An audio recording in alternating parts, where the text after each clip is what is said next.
Assalamualaikum warahmatullahi wabarakatuh. Perkenalkan, nama saya Ai Hairunisa Oktaviani dengan NPM 1835070067. Di sini saya akan menjelaskan mengenai persoalan pilkada serentak di Indonesia. Seiring berjalannya waktu, pemilihan umum di Indonesia mengalami berbagai perubahan, khususnya dalam proses penyelenggaraan pilkada yang mengikuti undang-undang yang mendasarinya.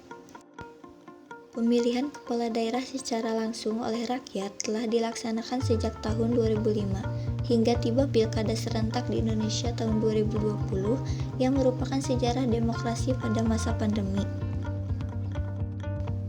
Pada masa pemerintahan Presiden Joko Widodo, diterbitkan Undang-Undang Nomor 1 Tahun 2015 tentang penetapan peraturan pemerintah pengganti Undang-Undang Nomor 1 Tahun 2014 menjadi undang-undang, di mana kepala daerah kembali dipilih secara langsung, juga menjadi regulasi menandai masa pilkada serentak. Pilkada serentak adalah proses pemilihan gubernur, bupati, serta wali kota secara langsung oleh rakyat dan dilakukan secara bersamaan bagi semua kepala daerah yang berakhir masa jabatannya di tahun yang sama. Jadi setiap daerah tidak mengadakan pemilihan kepala daerahnya dengan mandiri. Terdapat gelombang pilkada serentak di Indonesia, yakni dimulai pada gelombang pertama yang digelar bulan Desember 2015 untuk akhir masa jabatan tahun 2015 dan semester pertama bulan Januari sampai bulan Juni tahun 2016. Dalam pilkada secara serentak ini tentu banyak menimbulkan pro kontra dari berbagai kalangan. Ada yang mendukung namun tidak sedikit pula yang menolak. Berikut beberapa kelebihan pilkada serentak di Indonesia. Pertama, apabila pilkada yang berlangsung serentak, maka pelantikan dapat dilakukan secara serentak oleh presiden ataupun menteri dalam negeri. Yang kedua, dengan pilkada serentak, masyarakat tidak perlu berulang kali pergi ke TPS.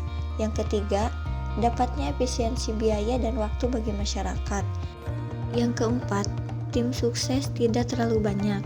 Dan yang kelima, bila terdapat sengketa melalui pengadilan, tahapan tidak akan terganggu. Dengan berbagai kelebihan yang telah disebutkan, tentu terdapat pula kekurangan dari pilkada serentak. Berikut beberapa kekurangan pilkada serentak diantaranya, yaitu banyaknya pemilu menjadikan masyarakat memiliki tingkat partisipasi yang cukup rendah. Yang kedua, selalu ada kemungkinan timbul nama calon-calon yang bermasalah. Selanjutnya, praktik politik uang menjadi semakin marak. Selanjutnya, karena pilkada serentak ini, calon tunggal muncul di berbagai daerah. Biaya atau dana yang diperlukan cukup tinggi, terjadi penyalahgunaan kewenangan seperti korupsi, pengawasan menjadi relatif sulit, dan terdapat data para pemilih yang seringkali tidak akurat. Pilkada serentak tahun 2020 mulanya akan berlangsung pada bulan September tahun 2020. Akan tetapi dengan adanya pandemi COVID-19 ini, pilkada ditunda dan dapat berlangsung tanggal 9 Desember tahun 2020.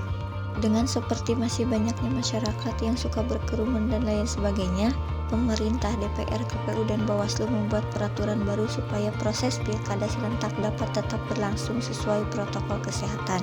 Di antaranya, pada saat sebelum pemilihan, petugas TPS harus dites COVID-19 dan melalui swab terlebih dahulu. Para petugas diwajibkan untuk mengenakan sarung tangan dan mengenakan masker.